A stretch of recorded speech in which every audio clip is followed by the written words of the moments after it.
In this stanza from the Gattu of True Faith, Venerable Master Shinran's wonderful song on the True Pure Land Way, he vividly expresses his profound understanding on the natural working of Amida Buddha's primal vow.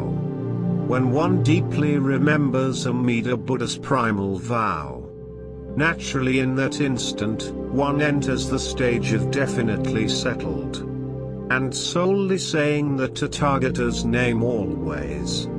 Gratefully respond to great compassion's universal pledge and grace. Suffering beings like ourselves do not know why we are born here, in a fleeting and impermanent environment firmly attached to greed, hatred, ignorance, arrogance and doubt. We may perhaps live for a short period of only 100 years and then, we still have to leave this world in agony for another unknown existence of continued pain and suffering. How painfully foolish and blind we are, not making use of this marvelous human birth, which has now brought us the right conditions to free ourselves forever from samsara, the vicious cycle of birth and death. Our lives are characterized by perpetual struggles to find happiness and to avoid suffering. Being constantly inundated by the overwhelming volume of relative scientific knowledge that greatly enhanced our blind passions, we are pitifully being led astray. Egoistically, we simply reject the true existence of any transcendental reality that we cannot perceive with our deluded senses.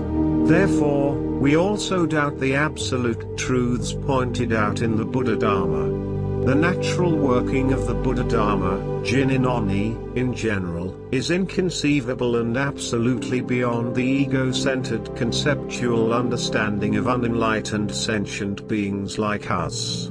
This is why Buddhist sutras are introduced with the phrase "thus have I heard." Thus indicates the natural manifestation of the Buddha Dharma. Its spontaneous working cannot be created, affected or altered at all, in any way, by the contrivance of sentient beings including the greatest amongst gods and humans. Habitually clinging tightly to their hardened, self-powered struggle to end suffering, most foolish mundane persons, Bombu, living in this badly defiled Dharma-ending age, constantly look for rational explanations and proofs even for the natural truths that is completely beyond their limited sphere of perception. Not realizing that they are in fact spiritually blind, they have certainly deprived themselves of the extremely precious opportunities repeatedly given to them to listen deeply and to accept these inconceivable aspects of the absolute truth, carefully pointed out in the Buddha Dharma. The natural working of Amida Buddha's vow-power. The natural working of karma.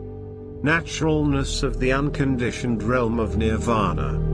Shakyamuni Buddha, who appeared in this world over 2,500 years ago, taught the sublime Dharma for 45 years, using skillful methods, said to have numbered 84,000 and more.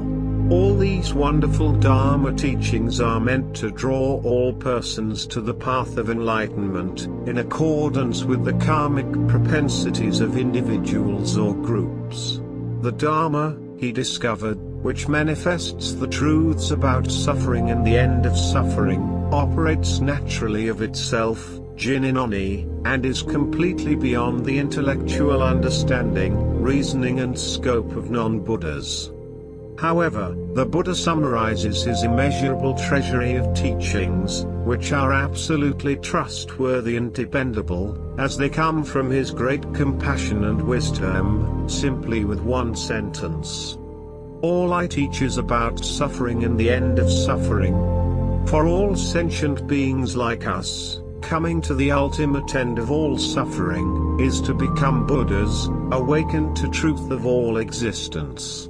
We have been transmigrating endlessly for countless billions of lives, caught in the extensive net of samsara, without an appropriate means to end this treacherous existence of perpetual pain, suffering and strife. This extremely rare human existence has now brought us the precious opportunity to extricate ourselves from samsara. Yet, we are too busy chasing after the fleeting worldly attractions and distractions that bind us even more tightly to samsara. Therefore, we are certain to continue experiencing this dreadful, cyclical nightmare, as we drift further and further away from the shore of emancipation. Amida Buddha's true and real Shinjin is his absolute confidence that all persons who single-heartedly accept his primal vow will definitely be born, as they wish, in his land of peace and bliss, at the end of their present lives. This great compassionate vow had already been wonderfully fulfilled 10 kalpas ago when the Tathagata attained supreme Buddhahood, after trillions of years, perfectly performing the extremely difficult practices of a bodhisattva. If, when I attain Buddhahood, sentient beings of the 10 quarters, with sincere mind, joyfully entrusting themselves, aspiring to be born in my land, and saying my name perhaps even 10 times, should not be born there, may I not attain the supreme enlightenment. Excluded are those who commit the 5 grave offenses, and those who slander the right Dharma. The primal vow is clearly the Buddha's promise to save all beings from the dreadful cycle of samsara. Thus, the moment when we are able to joyfully accept this great vow of boundless compassion without any doubt, we would instantaneously receive the entrusting faith, Shinjin, that our birth in the land of peace and bliss has already been accomplished by Amida Buddha. Saying the Buddha's name, Nembutsu, remembering the Buddha, is an essential part of the primal vow. It is our grateful response in knowing that we have been saved by the Buddha. This active cause of our birth in the Pure Land is the great practice selected by Amida Buddha and given to all suffering beings. By the other power of this universal vow, we are effectively pulled out from this treacherous world of delusion, at the end of this life. The natural working of the primal vow, Jinin Oni, is the spontaneous act of great compassion, manifesting the absolute truth of all phenomenon in our world. This natural manifestation of great compassion, which is completely inconceivable to deluded, egocentric beings, is vividly expounded by Master Shinran in all his wonderful writings. In the Lamp for the Latter Ages, he wrote, concerning Jinin, in the phrase Jinin Oni, Ji means of itself not through the practicer's calculation. It signifies being made so. Nen means to be made so it is not through the practicer's calculation, it is through the working of the Tathagata's vow. Concerning Oni, Oni signifies being made so through the working of the Tathagata's vow. It is the working of the vow where there is no room for calculation on the part of the practicer. Know, therefore, that in other power, no working is true working. Jinin signifies being made so from the very beginning. Amida's vow is, from the very beginning, designed to bring each of us to entrust ourselves to it, saying Namo Amida Butsu, and to receive us into the Pure Land. None of this is through our calculation. Thus, there is no room for the practicer to be concerned about being good or bad. This is the meaning of Jinin as I have been taught. As the essential purport of the vow, Amida vowed to bring us all to become Supreme Buddha. Supreme Buddha is formless, and because of being formless is called Ginin. Buddha, when appearing with form, is not called Supreme Nirvana. In order to make it known that Supreme Buddha is formless, the name Amida Buddha is expressly used, so I have been taught. Amida Buddha fulfills the purpose of making us know the significance of Jinin. After we have realized this, we should not be forever talking about Jinin. If we continuously discuss Jinin, that no working is true, working will again become a problem of working. It is a matter of inconceivable Buddha wisdom. In his notes on the essential of faith alone, he again carefully explained. Ji also means of itself. Of itself is a synonym for Jinin, which means to be made to become so. To be made to become so means that without the practices calculating in any way whatsoever, all that practices past, present, and future evil karma is transformed into the highest good, just as all waters, upon entering the great ocean, immediately become ocean water. We are made to acquire the Tathagata's virtues through entrusting ourselves to the Vow-power, hence the expression, made to become so. Since there is no contriving in any way to gain such virtues, it is called Jinin. Those persons who have attained true and real Shinjin are taken into and protected by this vow that grasps never to abandon. Therefore, they realize the diamond-like mind without any calculation on their own part, and thus dwell in the stage of the truly settled. Because of this, constant mindfulness of the primal vow arises in them naturally, by Jinin.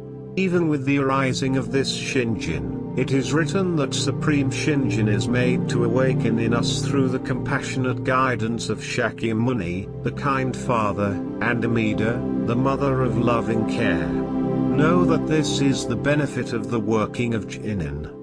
Listening deeply and repeatedly exposed to the Buddha Dharma in general and the true Pure Land teachings on Amida Buddha and the Primal Vow in particular, we will naturally realize that the sublime operation of the Buddha Dharma is inconceivable to us.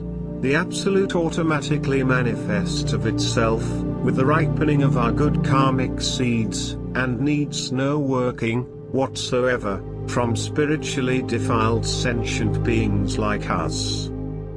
We will also be made to realize that any self-power effort and contrivance on our part, deluded sentient beings filled with blind passions, is utterly useless toward achieving salvation in this precious human life. Let us not struggle in vain and accept the prophet hand of great compassion to take us across the ocean of suffering. With the one thought moment of true entrusting in the primal vow, we will naturally realize that we are saved by Amida, at long last. The natural working of the Buddha's vow power is simply inconceivable. Saying the Buddha's name, Namo Amida Butsu, embodies Amida Buddha's primal vow. Once we single-heartedly entrust ourselves to the vow, realizing that it surpasses conceptual understanding, and aspiring to be born in his fulfilled land, we simply say his name. Unfailingly, our birth in the land of peace and bliss is absolutely assured. Thus, saying the Buddha's name is the act of true settlement for persons of true Shinjin, entrusting faith. Receiving this stage of the truly settled, we are embraced and not forsaken by the compassionate light of Amida Buddha, who, through the power of the primal vow, instantly transfers his entire store of merits and virtues for our going forth to the Pure Land. The Buddha's infinite merits and virtues are bestowed equally on all beings. May all accept Amida's gift of Shinjin and obtain birth in his land of peace and bliss.